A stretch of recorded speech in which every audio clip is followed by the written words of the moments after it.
Do you want more?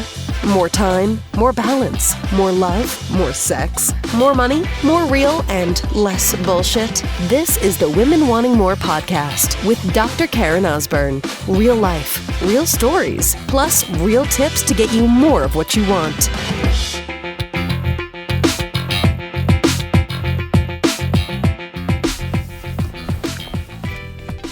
So, see past it. Let me tell you a couple actually very fun stories. I remember we bought our first house, and I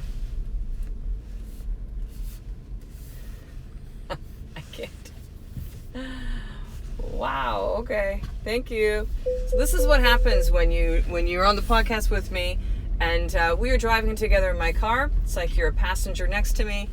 And I'm trying to get out of my son's school as we have this conversation, and people are parked so close and then having conversations where I literally can't even get around them unless I actually move out of the way and look up. All right, so here we go. So let's get into this. Seeing past it. When we bought our first house, it was a old home. It was a what I would deem to be what was called a starter house.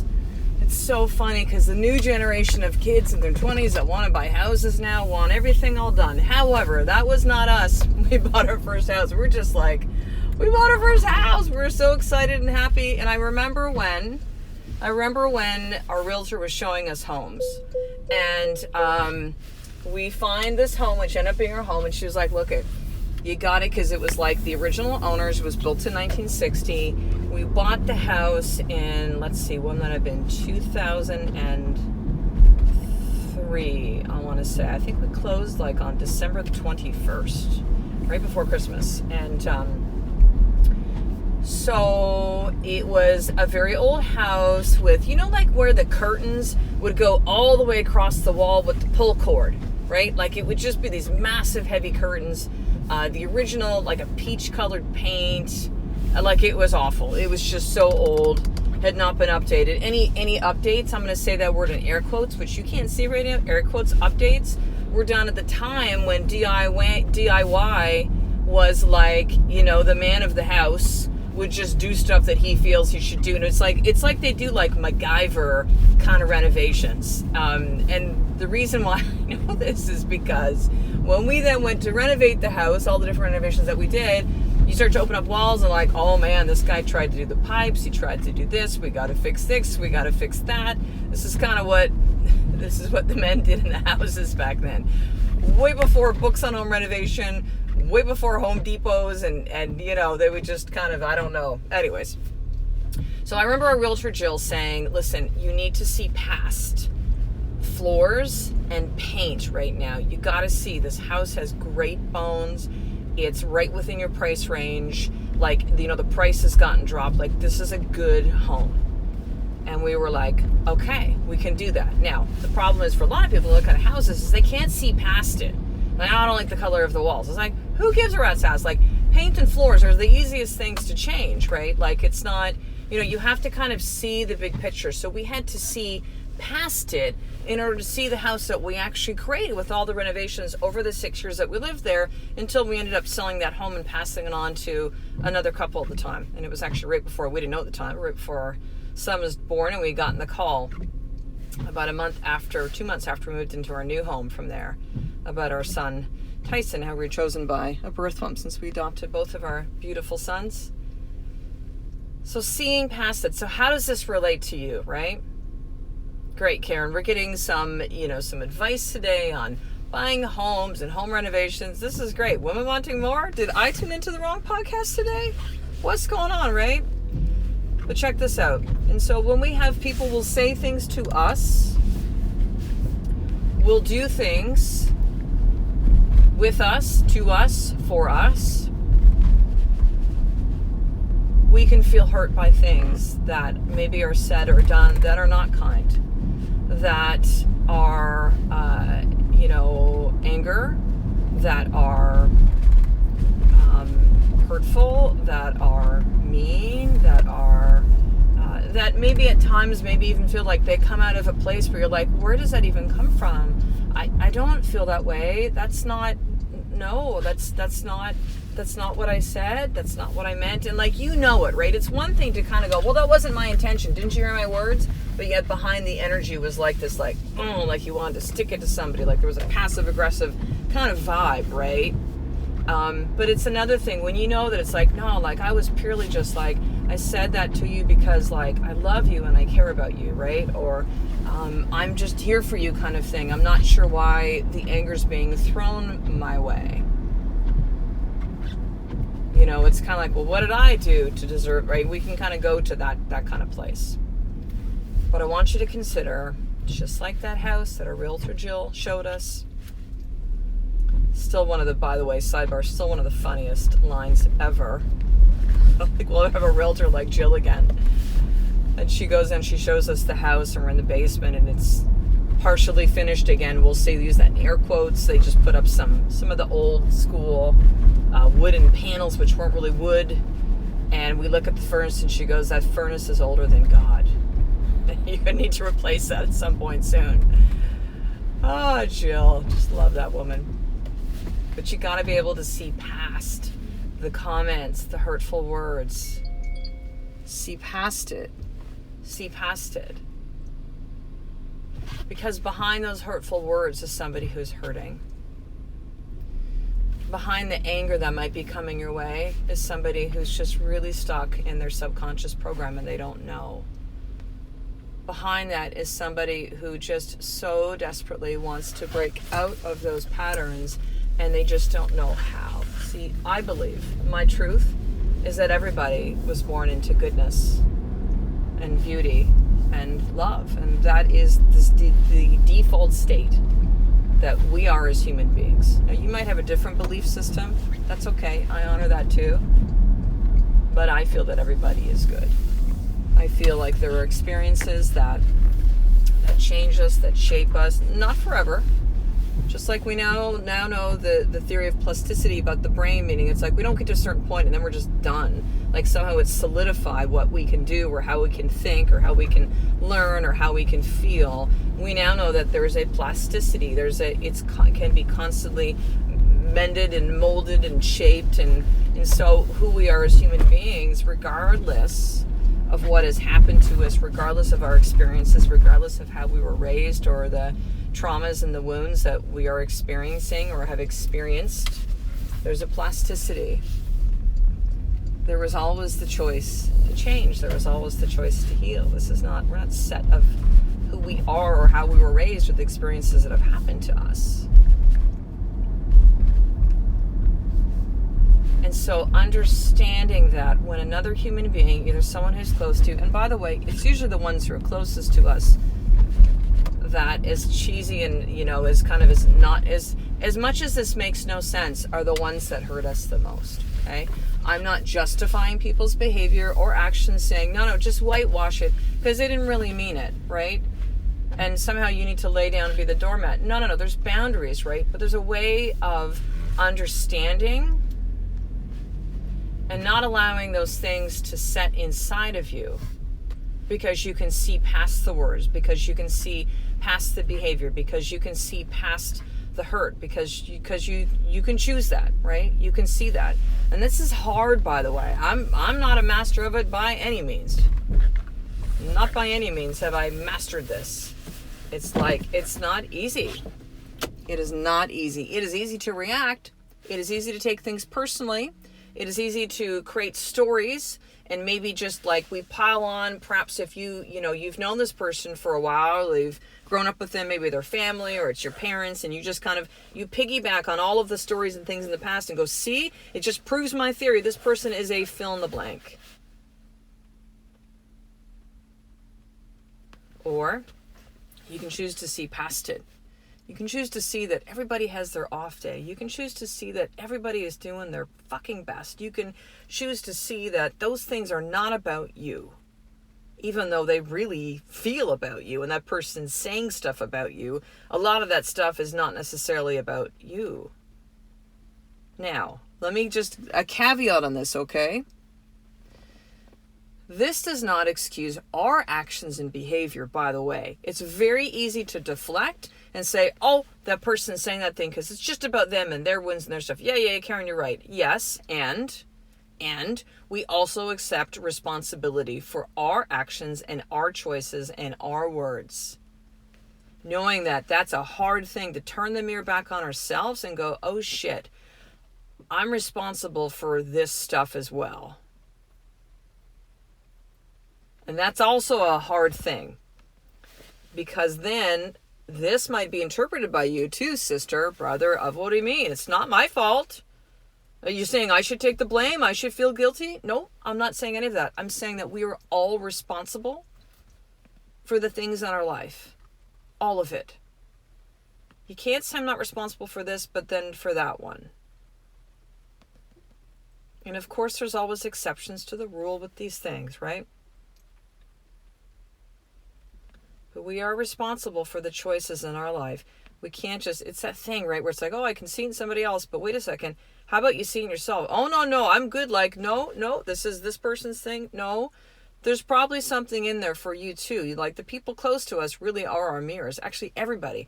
We're all walking mirrors and projections for each other, right? Like, why is it then, check this out, why is it that you go, man, when everything's good, it's just all this good stuff keeps happening? Yes, because you're reflecting that, because you're seeing that, because you're projecting that, right? Why is it when I'm in such a shitty mood or this stuff's going on, it just seems like more and more stuff happens? Because you are seeing that, because you're thinking that, because you're believing that, because you're projecting that, because you're creating that reality within your life. I never saw so many pregnant women and babies and families with young children when we were trying to get pregnant for 7.5 years. Painful, right? I saw all of that around me, and I saw lack. I didn't have the mindset at that point to go, man, maybe I'm being shown to the universe to be like, man, Karen, it's coming. Like, it's okay. It might not come as the way that you see it, but you are designed to be a mama. Like, it's going to come. Like, we got you. It's okay. It's okay. In that same respect, if we choose to be seeing ourselves as being the victim, as being the person who's been done wrong, as I'm doing all this work and why are people coming at me this way? Well, there's some things that we need to take responsibility for that too, right? And we see past it, just like I'm inviting you to see past it with another human being. You see past it with yourself, so that it doesn't go to the place of self-loathing and self-blame and just feeling guilty and badly about it. Just be like, oh yeah, man, I'm going to give myself grace. Just like I'm going to give somebody else grace, I'm going to give myself grace, because everybody has an off day. Nobody's perfect. That's not even the goal, by the way. It's never been the goal.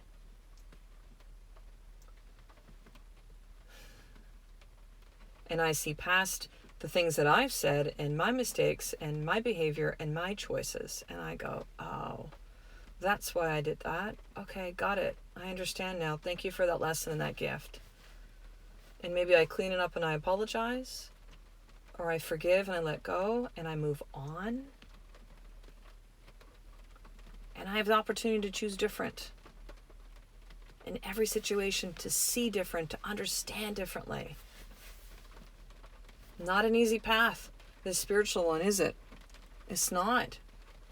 It's easy to be like most of the world, which is reactive and angry and wounded. And again, this is not to judge others that are taking a different path at all. It's their path. It's their choice. It's their life. I honor people's choices. However, if you can choose to see past it, choose to stay grounded in what you know is truth, you might actually begin to see the situation, that person, with a new set of eyes. You know how, and I've used this analogy often, if you're a mom or if you're an auntie, you've got friends that have young children, but you can see at times when the kids are just like having a freak out day, they're having a tantrum, they're losing their shit, and you're like, what the hell? And then you suddenly see it. You see the little dark circles under their eyes. You see them when they're really little and they rub their eyes. That's a huge tell for I'm tired. You realize you're like, oh, we skipped lunch, we were out doing stuff. They're probably just really hungry right now, right?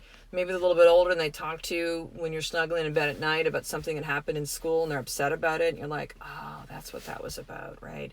You can see past it. We often will do that with our children, right? What would happen, do you think, if we actually did that with everyone? Wow. Wow. Wouldn't that just change the whole dynamics of our world? And guess what? If you think that, well, it's just me doing it, that someone doesn't impact, like everybody needs to do it. No, that's not true. No. You can actually shift and change and like completely transmute that stuff that somebody's coming at you with, and just with absolute compassion in your heart. I understand. I see you. I hear you. And to understand when people are coming at them in that kind of anger and that kind of hurt and saying words that are just like not what that would be the normal thing for that person. Or maybe it is quote unquote normal, but it's not normal. That's just what they've known to do. They're in protection mode. They're stressed. They feel like they're being attacked. All the wounding, all the programming that they grew up with. And we go, I still love you. I'm still here. It's okay. I understand. I see you. I hear you. Compassion, understanding. We help that person feel seen and heard. And I'm going to have you consider that even if you can't have that face-to-face with somebody, you can send that frequency out to them. I'm sending you love. I understand you're going through a hard time right now. I see you. I know you can't hear me say these words to you right now. I heard this from Danielle Laporte, who is an author of many books, one being The Desire Map. Love Danielle Laporte. And I saw this when she talked about it in a recent podcast episode of hers, and also came out in a blog post. I'm on her email list of being able to talk to somebody's higher self, like their best self, right? Maybe you can't have that face-to-face, but that she talks about it's still incredibly effective. Like, you can be sending this to somebody. It is powerful. So you see past it, or you just have that knowing, so you don't have to hold on to all that story within your body, within your heart, within your soul. You can be, man, it must be hard what they're going through right now.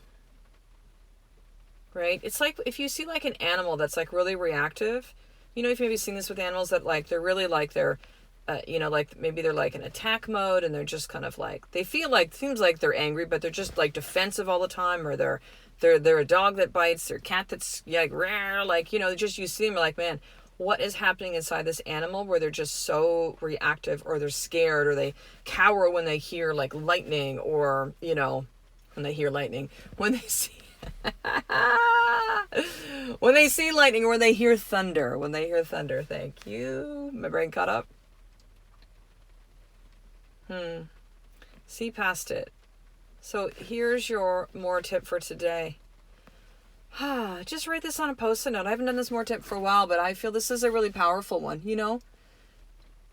It's an ongoing theme I've talked about in a lot of recent podcast episodes, which is these simple truths, if you will. Again, air quotes, simple truths. They're deep truths. They're profound.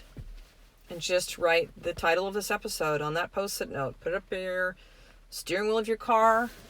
Put it up on your bathroom mirror. Put it as wallpaper on your phone if you want. I'll do that because, phone goes off, or we check our time and the lock screen comes on, and you see that message, right? Set it as an alarm for yourself.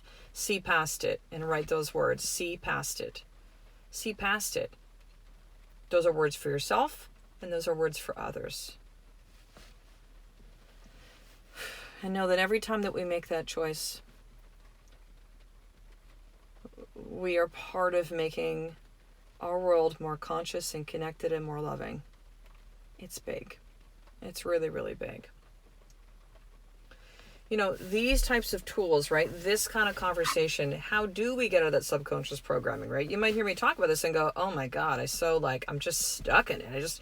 I'm stuck on a loop. It's just repeating over and over with people in my life, with myself, with how I'm showing up for work and for my health and for my family and, all of this stuff. Like, how do I get out of it, right? Like, This is where one-on-one coaching, we can really dive deep. You know, you're really on the podcast, you're getting a little like the surface level of these things, but we get to go deep on one-on-one coaching and really unravel these pieces based on your goals and your outcomes and really what you want to co-create together. How do you get out of the subconscious program? It's a big theme with my one-on-one clients. Like, I'm just stuck in this place. How do I move past it?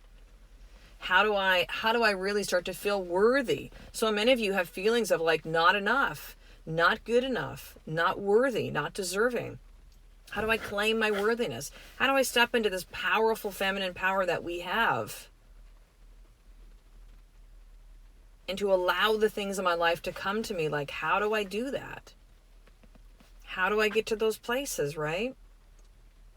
So this is why I coach. Like, this is the piece of it. This is huge. This is why I've done online programs, why I've done live events. But one-on-one coaching is really my main focus right now. And I designed a brand new program recently called 30 Days. There are currently just 9 spots that are available. And it is that length of time that it's called 30 days. 30 days that we get on the phone every single week, that I give you a weekly tool. So 4 tools that you will master over 30 days and be able to bring this forth into your life and to co-create of like from day 1 to day 30. Powerful. And this is for you. If you're just like, you hear these things, you're like, oh my God, it's time to raise my hand and ask for help. Like, I am stuck. If I stay on this path and I'm trying all these things, like I'm not moving the needle forward, it'll be a year from now, 2 years, and I'll be in the same place. Actually, probably even worse, because now I've lost that time, right? So to apply for one of these slots, the 9 that are now left for 30 days, here's what you need to do. Email me, drkarenosburn@gmail.com, drkarenosburn@gmail.com, and simply say, Karen, I'd like to apply for 30 days. And I will connect with you within 24 hours. And you can heal, and you can move past it. And I do it all the time with clients, and it's what I do best and what I love to do, and I'd be honored to do that with you, sisters. So send me an email, drkarenosburn@gmail.com. So yes, I'd like to apply for 30 days, and I will connect with you from there. So I will talk to you in the next episode, sister. A life of more really is one step away from you seeing past it. Every single day. I love and appreciate you. To get the show notes of each Women Wanting More episode, including the How to Get More tip, subscribe to the newsletter at drkarenosburn.com/newsletter.